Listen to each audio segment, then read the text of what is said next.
Good morning everyone. Human health and diseases chapter number 8. इसमें infectious disease का portion हम complete कर चुके हैं. आज हम शुरुआत कर रहे हैं नॉन इन्फेक्शियस डिजीजेस की. तो जो टॉपिक रहेगा वो है नॉन इन्फेक्शियस डिजीज. ये हमारा टॉपिक है non infectious disease. Infectious disease जो कि जिनको कॉज करे कोई पैथोजन, वो infectious disease. Non infectious disease जो किसी बिना पैथोजन के हो जाए वो नॉन इन्फेक्शियस डिजीज होती है. एग्जाम्पल, नॉन इन्फेक्शियस डिजीज किस वजह से हो सकती है? कोई तो वजह होगी होने की. तो नॉन इन्फेक्शियस डिजीज आपके लाइफस्टाइल के बेसिस पर, आपका क्या लाइफस्टाइल है, आप न्यूट्रिशन लेते हैं कि नहीं लेते हैं, ठीक है, या अदर फैक्टर्स, कुछ अदर फैक्टर्स जैसे पॉल्यूटेंट्स, ठीक है. अच्छा, तो ये सब, या फिर माल फंक्शनिंग ऑफ द ऑर्गन्स, ये भी एक रीजन बन जाता है. कई बार कोई बॉडी पार्ट काम करना बंद कर देता है. तो इस वजह से जो होने वाली बीमारियां हैं उनको नॉन इन्फेक्शियस डिजीज कहते हैं. इनके एग्जाम्पल क्या रहेंगे? नॉन इन्फेक्शियस डिजीज के एग्जाम्पल डायबिटीज, शुगर की बीमारी. पैनक्रियास काम करना बंद कर देंगी, बीमारी हो जाएगी. ऑर्गन ने काम करना बंद कर दिया, ठीक है. स्कर्वी, विटामिन सी, अभी मैंने आपको बताया न्यूट्रिशनल बेस्ड भी है. आपको न्यूट्रिशन नहीं मिला तो भी बीमार हो जाओगे. तो स्कर्वी यानी विटामिन सी की कमी है खाने में, बीमार हो गए, ठीक है, स्कर्वी हो जाएगा, ठीक है. टांगे जो है कमजोर पड़ने लग जाएंगी, बैंड कर जाएंगी. अच्छा, ग्वाइटर, आयोडीन की कमी हो गई खाने में तो ग्वाइटर हो जाएगा. घेंगा की बीमारी, गले के पास एक घूमर जैसा निकल जाएगा, घेंगा हो जाएगा. तो इसमें आपके खाने में आयोडीन कमी है तो आपको बीमारी हो गई. अच्छा, और इसके अलावा जैसे कैंसर, ठीक है. अब कैंसर क्या होता है कि बाहर से जो आप पॉल्यूटेंट्स लेते हैं, टॉक्सिक सब्सटेंसेस ले रहे हैं, उसकी वजह से हो गई बीमारी. तो ये कोई पैथोजन से होने वाली बीमारियां नहीं है, या माँ बाप से होने वाली बीमारियां नहीं है, ठीक है. जो माँ बाप से हमारे अंदर आ रही है, पेरेंट्स से आ रही है, उनको जेनेटिक डिसऑर्डर्स कहते हैं. तो जेनेटिक डिसऑर्डर्स और इन्फेक्शियस डिसऑर्डर्स को रख दीजिए साइड में. जो थर्ड कैटेगरी की जो डिजीज है वो कौन सी है? नॉन इन्फेक्शियस डिजीजेस, ठीक है. अब यहां पर हमारे सिलेबस में कौन सी है? जो 12th क्लास के सिलेबस है उसमें आ जाती है नॉन इन्फेक्शियस डिजीज में. एग्जांपल तो मैं आपको दे चुका हूं, जैसे स्कर्वी, डायबिटीज, कैंसर. अब यहां पर जो हमारे सिलेबस में उसकी बात करेंगे, कैंसर. हमारे सिलेबस के अंदर जो है वो है cancer. Non infectious disease cancer. Cancer is one of the most deadliest disease that is the major cause of death across the world. Cancer जो है मृत्यु का एक बहुत बड़ा वजह बनता है, यानी कि बहुत गंभीर बीमारी है कैंसर, ठीक है. अभी तक तो कैंसर ने एक भयानक रूप धारण किया हुआ है और पूरी दुनिया में कैंसर जो है वो उसने जो है आप मतलब बहुत सारे लोग कैंसर की वजह से मर रहे हैं. अभी रिसेंटली एग्जांपल बहुत सारे हमारे फिल्म स्टार्स हैं, वो लोग भी कैंसर की वजह से उनकी डेथ हो गई. अभी क्रिकेट स्टार हैं जैसे युवराज सिंह, उनको भी कैंसर हो गया था, बट कुछ लोग ट्रीटमेंट करके अपनी लाइफस्टाइल को चेंज करके, अब वो एथलीट है युवराज सिंह, तो उन्होंने फाइट बैक कर लिया, ठीक है ना. अच्छा, तो वो ठीक होकर के वापस आ गए, तो वो ठीक हो गए. बट जो फिल्म स्टार्स हैं उनका लाइफस्टाइल कुछ उसी तरीके का रहता है, ट्रीटमेंट भी करवा लेते हैं, मगर अपने लाइफस्टाइल को चेंज नहीं करते तो वो नहीं भी ठीक हो पाते, ठीक है, उनकी डेथ हो जाती है. अभी ऋषि कपूर थे, ठीक है, और आपका और भी कई सारे फिल्म एक्टर्स थे जो कैंसर की वजह से जिनकी डेथ हुई है पिछले साल लॉकडाउन में. तो कैंसर जो है ट्रीटमेंट यानी पॉसिबल है, लोग ठीक होते हैं, ठीक है. अच्छा, तो कैंसर के बारे में मैंने आपको बताया कि एक ऐसी बीमारी है जो कि एक बहुत बड़ी मृत्यु जो लोगों की होती है उसमें एक सबसे इंपॉर्टेंट रोल प्ले कर रहा है कैंसर. तो गंभीर बीमारी है. सवाल है कि बायोलॉजी ऑफ द कैंसर क्या है? ये तो मैं आपको कैंसर के बारे में बता दिया. तो अब आपको कैंसर का इंट्रोडक्शन अगर पूछे तो आप क्या बताएंगे कि cancer is non infectious disease, ठीक है. नॉन इन्फेक्शियस डिजीज है। और इसकी बायोलॉजी क्या है? Biology of cancer,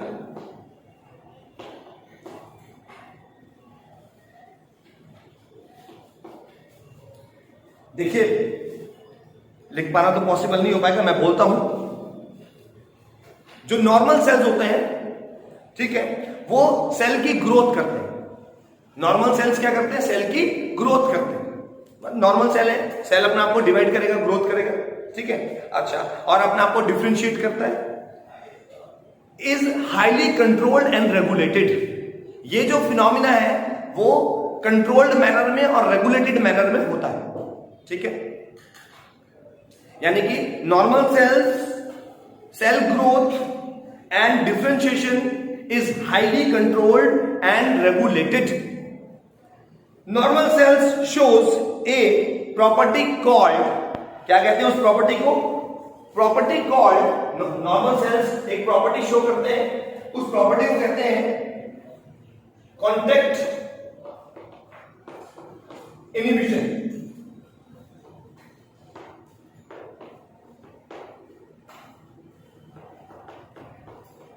contact inhibition, ये प्रॉपर्टी एक, ये हमारे नॉर्मल सेल्स की प्रॉपर्टी है, कॉन्टैक्ट इनहिबिशन। क्या मतलब है इसका? वैसे शब्दों से समझ में आ रहा है, कॉन्टैक्ट किसी के संपर्क में आना, और इनहिबिशन का मतलब रुक जाना, ठीक है। इनहिबिट का मतलब होता है किसी चीज की अगर कोई ग्रोथ हो रही है तो वो रुक जाए, तो उसको बोलते हैं इनहिबिशन, यानी काम को रोक देना, इनहिबिट कर देना। अच्छा, तो क्या हुआ इसमें? Normal cells shows a property called contact inhibition. जो नॉर्मल सेल्स होते हैं वो एक प्रॉपर्टी शो करते हैं, उसको बोलते हैं contact inhibition, by virtue of which contact with other cells stop their uncontrolled growth। यानी नॉर्मल सेल्स जब अपने ग्रोथ कर रहे होते हैं, तो जब वो दूसरे सेल्स के कांटेक्ट में आएंगे तो वो अपनी ग्रोथ को रोक देंगे, यानी आगे ग्रोथ नहीं होगी। यानी कहने का मतलब क्या हुआ कि अगर मसल्स के सेल्स हैं और वो कांटेक्ट में आए बोन्स के सेल्स में, यानी कि बोन्स भी हैं और मसल्स भी हैं, मसल्स के अपने सेल्स हैं, बोन्स के अपने सेल्स हैं, ठीक है। जब मसल्स के सेल्स, मैं आपको एग्जांपल देके बता रहा हूं, मसल्स के सेल्स ने ग्रोथ करी, अब वो जब कांटेक्ट में आ गए दूसरे टाइप के सेल्स के, यानी बोन के कांटेक्ट में आए, तो वो अपनी सेल्स को रोक देंगे, क्योंकि उनके पास कांटेक्ट इनहिबिशन की प्रॉपर्टी होती है। ये नॉर्मल सेल्स में होती है। तो नॉर्मल सेल्स का जो ग्रुप है, यानी टिश्यूज जो है, वो अपनी ग्रोथ को रोक देंगे जब वो दूसरे टिश्यूज के कांटेक्ट में आएंगे। तो वो उनके काम के अंदर कोई इंटरफेयर नहीं कर रहे, ना वो उनके रीजन में इंटरफेयर कर रहे, ठीक है। क्योंकि जो हमारे बॉडी का जो सिस्टम है, इसके अंदर सबके अपने अपने वर्किंग, सारे टिश्यूज की वर्किंग और सारे टिश्यूज का एरिया पर्टिकुलर डिवाइडेड है। कोई भी टिश्यू किसी दूसरे टिश्यू के ना तो काम में इंटरफेयर कर रहा है, हेल्प तो जरूर कर रहा है, इंटरफेयर नहीं कर रहा, और उसके अंदर, उसके रीजन के अंदर भी इंटरफेयर नहीं कर रहा, ठीक है, ये चीज। तो उसके बाद क्या है, बट मगर जो कैंसरस सेल्स होते हैं, ये वाले जो सेल्स हैं कैंसरस सेल्स, ठीक है, cancerous cells do not have this property. Cancerous cells के पास कौन सी प्रॉपर्टी नहीं है? कॉन्टैक्ट इनहिबिशन की प्रॉपर्टी नहीं है, ठीक। एज अ रिजल्ट, जिसकी वजह से क्या होगा? As a result such cells continue to divide producing a mass of cells. यानी कि कैंसरस सेल्स जो होंगे वो लगातार डिवाइड होते रहेंगे, क्योंकि उनके पास अपने आप को रोकने की प्रॉपर्टी नहीं है। तो ये अनकंट्रोल्ड मैनर में अपने आप को डिवाइड करेंगे और मास ऑफ सेल बना लेंगे। तो जो मास ऑफ सेल बनाएंगे उनको क्या कहेंगे? उनको मास ऑफ सेल्स को क्या कहेंगे? मास ऑफ सेल्स को हम बोलेंगे, उसको हम कहेंगे क्या? उसको हम बोलेंगे ट्यूमर्स या और नियोप्लाज्म, ठीक है। तो ऐसे सेल्स जो अपने आप को लगातार डिवाइड करते रहते हैं अनकंट्रोल्ड मैनर में, उनको कैंसरस सेल्स भी बोल देते हैं, या फिर उनको हम ट्यूमर्स और नियोप्लाज्म भी बोल देते हैं। ट्यूमर्स और न्यूप्लाज्म भी कहते हैं। There is a breakdown of regulatory mechanism in cancer sales.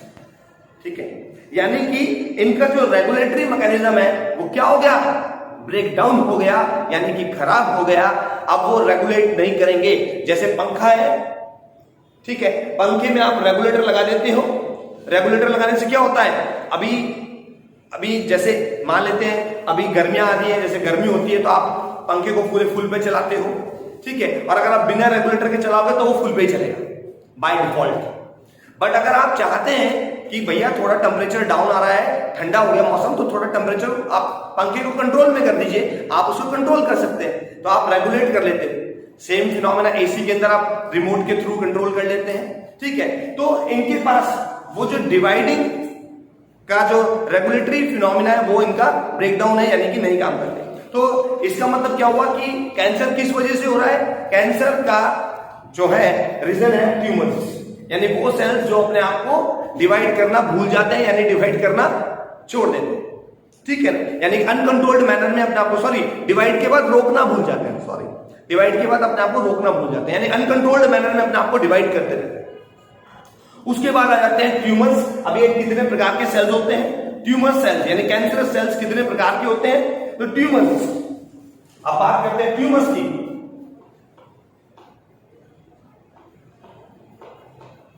Tumours क्या है, ट्यूमर्स तो ये सेल्स है, ठीक है। It is unrecognised mass of cells. ये क्या है, अनरिकॉग्नाइज्ड मास ऑफ सेल्स है। मैंने आपको क्या बताया अभी कि सेल्स अपने आप को डिवाइड करे जा रहे, ठीक है। अच्छा, और वो दूसरे के रीजन में घुस गए हैं, उन्होंने मान लीजिए उन्होंने बोन्स के रीजन में अपने आप को इंटरफेयर करवा दिया है, तो ऑब्वियसली बोन्स अपना काम ठीक से नहीं कर पाएंगे। तो ये सेल्स कौन है, ये अनरिकॉग्नाइज्ड सेल्स हैं, जिनका कोई काम नहीं, कोई फंक्शन नहीं है, ये करे जा रहे हैं, अपने आप को डिवाइड करे जा रहे हैं, और इवन दूसरे के एरिया में घुस करके उसके काम को भी डिस्टर्ब कर। यही तो बीमारी है, ठीक है, यही तो होने वाला है कि ये दूसरे के रीजन में घुस जाएंगे और उनको भी काम करने से रोक देंगे। अगर ये ब्लड के रीजन में घुस गए तो ब्लड को काम करना रोक देंगे, ब्रेन के हिस्से में चले गए तो ब्रेन के काम करने को रोक देंगे, बोन के हिस्से में चले गए तो बोन को काम करना रोक देंगे, उस व्यक्ति की बोन्स खराब हो जाएंगी, उसका स्केलेटन खराब हो जाएगा, इस तरीके से, ठीक है। वो व्यक्ति फिर बहुत मुश्किलों से सर्वाइव करता है, यहां तक कि उसकी डेथ भी हो जाती है, क्योंकि तो अनकंट्रोल्ड मैनर में बढ़ते ही रहते तो उसकी डेथ भी हो जाएगी, ठीक है। तो ये दो प्रकार के हो सकते हैं ट्यूमर्स, इनके बारे में बताते हैं, ठीक है। पहले तो मैं इनके बारे में और बात कर लेते हैं। Tumours are characteristic signs of cancerous growth which are broadly divided into two major types, ठीक है।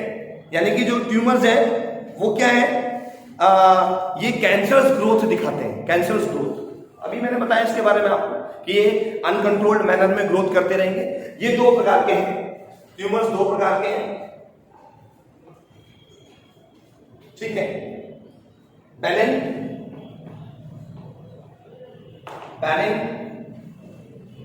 Tumours,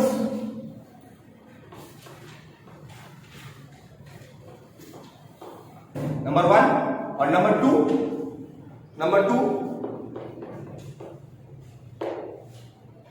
malignant tumour.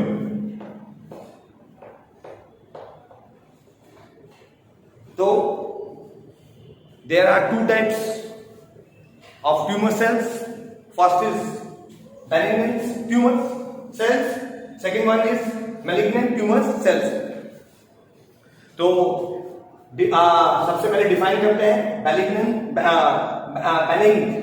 tumor cells को। benign tumor cells क्या है, they remain confined to their original location। ध्यान से सुनिए, they remain confined to their original location and do not spread to other parts of the body. They cause less damage to the body. यानी कि कहने का मतलब क्या हुआ कि जो बेनिन ट्यूमर्स हैं ये सपोज करते हैं किसी व्यक्ति के बोन में होने लगे, बोन में, तो ये उस व्यक्ति के बोन में ही, उस जगह पे ही सीमित रहेंगे, बोन के हिस्से पे ही जिस जगह पर हो रहा है उस हिस्से को ही ये डैमेज करेगा और उसी हिस्से में होता रहेगा। फॉर एग्जाम्पल मान लेते हैं ये यहां हो रहे हैं फॉर एग्जाम्पल, ठीक है, अच्छा आपकी रिस्ट में हो रहे हैं, तो ये इतने हिस्से को ही खराब करने वाले हैं। तो अगर ट्रीटमेंट करना चाहें तो यहां पर इनके जो ग्रोथ हो रही है मांस की, उसको हम ऑपरेशन के थ्रू या जो भी सर्जिकल मेथड्स के थ्रू जिस तरीके से ट्रीटमेंट करते होंगे तो वो इसको डिस्ट्रॉय कर देंगे, तो आपका जो हाथ है वो दोबारा से फंक्शन करने लगता है, तो ये लेस डैमेज पहुंचाते हैं। यानी कि आपके या फिर खराब भी करेंगे तो आपके इसी पोर्शन को खराब करेंगे, पूरी बॉडी काम करती रहेगी, ठीक है। तो ये होते हैं बेनिग्न ट्यूमर्स, ये सिर्फ जिस जगह पर होते हैं उसी लोकेशन पे रहते हैं, बाहर कहीं नहीं जाते हैं, इसीलिए लेस डैमेज करते हैं बॉडी को, इसका मतलब कम डैमेज कर रहे हैं। उसके बाद आ जाते हैं second one is malignant tumours. अब मैलिग्नेंट ट्यूमर्स के बारे में देखिए, they are the mass of proliferating cells, ठीक, यानी कि जो सेल्स अपने आप को लगातार बढ़ाते रहे, डिवाइड करते रहे, ठीक है, ये वो सेल्स के प्रोलिफरेटिंग का मतलब फैल जाने वाले सेल्स, ठीक है। इनको हम न्यूप्लास्टिक और ट्यूमर सेल्स भी बोल देते हैं, इन्हीं को हम न्यूप्लास्टिक या ट्यूमर सेल्स बोल देते हैं, ठीक है। यानी कि इनका इन सेल्स का अनदर नेम, वो अभी आपने न्यूप्लास्ट या ट्यूमर्स लिखा ही था आपने, तो ऐसे इनका अनदर नेम क्या हो सकता है, न्यू प्लास्टिक या एक और ट्यूमर सेल्स, ये इनका अनदर नेम है। मैलिग्नेंट ट्यूमर्स को न्यूप्लास्टिक और ट्यूमर सेल्स भी बोल देते हैं, ठीक है। These cells grow rapidly, ये सेल्स रैपिडली ग्रो करते हैं, स्पीड से बढ़ते हैं, ठीक है। इन्वेड्स का मतलब होता है, इन्वेड्स वर्ड का मतलब होता है अतिक्रमण करना, दूसरे के क्षेत्र में घुस जाना, उसको बोलते हैं invades and damage the surrounding normal sales and tissues, जो आसपास के जो नॉर्मल सेल्स फंक्शन कर रहे हैं उनके हिस्से में या उनके क्षेत्र में भी चले जाएंगे और उनको भी डैमेज कर देंगे, ठीक है। These cancerous cells cause other cells to strive as they compete for nutrition with them, यानी कि ये दूसरे सेल्स के साथ, क्योंकि अब ये उनके हिस्से को भी परेशान कर रहे हैं, उनके सेल्स को भी परेशान कर रहे हैं, तो जिसकी वजह से न्यूट्रिशंस को लेकर के मारामारी होगी ऑब्वियसली, ठीक है, क्योंकि ये उनके दूसरों के हिस्से में घुस गए हैं, तो वहां न्यूट्रिशंस को लेकर के प्रॉब्लम आएगी। तो जो एक्चुअल सेल्स वहां पे काम कर रहे थे, दूसरे रीजन के जो सेल्स काम कर रहे थे, उनको प्रॉपर न्यूट्रिशन नहीं मिल पाएगा, तो ये खुद के हिस्से को तो डैमेज किया ही किया, दूसरे हिस्से में भी पहुंच गए, तो दूसरे हिस्से के टिश्यूज को भी डैमेज किया, जो आसपास के दूसरे हिस्से के टिश्यूज हैं, ठीक है, उनको भी न्यूट्रिशन मिलेगा नहीं, वो भी अपना काम करना छोड़ देंगे, फंक्शन वो भी नहीं कर पाएंगे क्योंकि उनको न्यूट्रिशन मिल नहीं रहा, ठीक है। जैसे प्लांट्स के केस में आप वीड्स पढ़ते हो, वीड्स कौन होते हैं, अनवांटेड प्लांट्स। तो ये क्या होता है, जो आपकी मेन फसल है उस फसल को वीड्स डिस्टर्ब करते हैं, ठीक है। अब आपकी जो मेन फसल होती है, व्हीट है, राइस है, अगर वहां पे वीड्स उग जाए यानी अनवांटेड प्लांट्स उग जाए, तो अनवांटेड प्लांट्स क्या करेंगे, जो आपकी मेन फसल होती है उसकी ग्रोथ को डिस्टर्ब करने वाले हैं, क्योंकि जो मेन फसल को जो न्यूट्रिएंट्स मिलने वाले थे वो न्यूट्रिएंट कौन खींच के ले गए, या फिर किनके साथ शेयर हो गया, अनवांटेड प्लांट्स के साथ। तो अनवांटेड प्लांट्स ने मेन फसल के न्यूट्रिएंट को अपने पास ले लिया, और जो आपकी मेन फसल थी न्यूट्रिएंट्स उसको मिला नहीं, इसकी वजह से आपकी फसल की ग्रोथ रुक गई, आपके पास उतना अनाज नहीं हो पाया जितना होना चाहिए था। तो सेम फिनोमिना यहां पे भी हो रहा है, ठीक है। ये अनवांटेड सेल्स एंटर कर रहे हैं नॉर्मल सेल्स के रीजन के अंदर और उनके हिस्से का न्यूट्रिएंट्स ले लेंगे, जिसकी वजह से नॉर्मल सेल्स अपने काम को कर नहीं पाएंगे। उसके बाद these cancerous cells cause other cells to, ये मैं आपको बता चुका, ठीक है, other cells to strive as they compete for nutrition with them. Cells sludge off from these tumors reach other regions of body through blood flow. इनकी एक और बात है कि ये ब्लड फ्लो के माध्यम से बॉडी के दूसरे पार्ट्स में पहुंच जाएंगे। अगर यहां हो रहा था ठीक है, मैलिग्नेंट ट्यूमर का सेल अगर यहां था तो बढ़ते बढ़ते बढ़ते बढ़ते अपने आप को ब्लड फ्लो में ले जाएगा, और जब वो ब्लड फ्लो में चला जाएगा तो ब्लड के साथ बह के तो बॉडी के किसी भी पार्ट में पहुंच सकता है। ठीक है, तो ये बॉडी के अनदर पार्ट में भी पहुंच जाएगा। ठीक है, और जब ये बॉडी के दूसरे पार्ट में पहुंच जाएंगे, where they start a new tumour, where they start a new tumour, और बॉडी के दूसरे पार्ट में पहुंच के ये नया ट्यूमर बनाएंगे। ठीक है, तो इसका मतलब दोनों प्रकार के जो सेल्स हैं उनमें से मोर डेंजरस कौन है? ठीक है, मैलिग्नेंट ट्यूमर, क्योंकि ये अपने हिस्से में तो फैल ही रहे हैं, साथ में ब्लड के अंदर तक पहुंच के बॉडी के दूसरे पार्ट्स में भी पहुंच रहे हैं, और बॉडी के दूसरे पार्ट्स में पहुंच करके वहां पे भी ट्यूमर बना रहे हैं। तो ये वाले तो खतरनाक है। ठीक है, न्यूप्लास्टिक सेल्स और ट्यूमर सेल्स हैं वो खतरनाक है। ठीक है, इनका इलाज भी पॉसिबल है मैलिग्नेंट ट्यूमर्स का। ठीक है, वैसे तो हो सकता है टेक्नोलॉजी आ गई होंगी, इनका भी इलाज पॉसिबल होगा, ऐसा तो नहीं है। ठीक है, अच्छा, बाकी बातें अब हम नहीं कर पाएंगे क्योंकि कैंसर के बारे में हमने जाना और बायोलॉजी ऑफ द कैंसर के बारे में हमने जाना, कौन से प्रकार के सेल्स होते हैं जो कि कैंसर कॉज करते हैं वो भी हम समझ चुके, उनके कितने टाइप्स होते हैं ये भी हम जान चुके।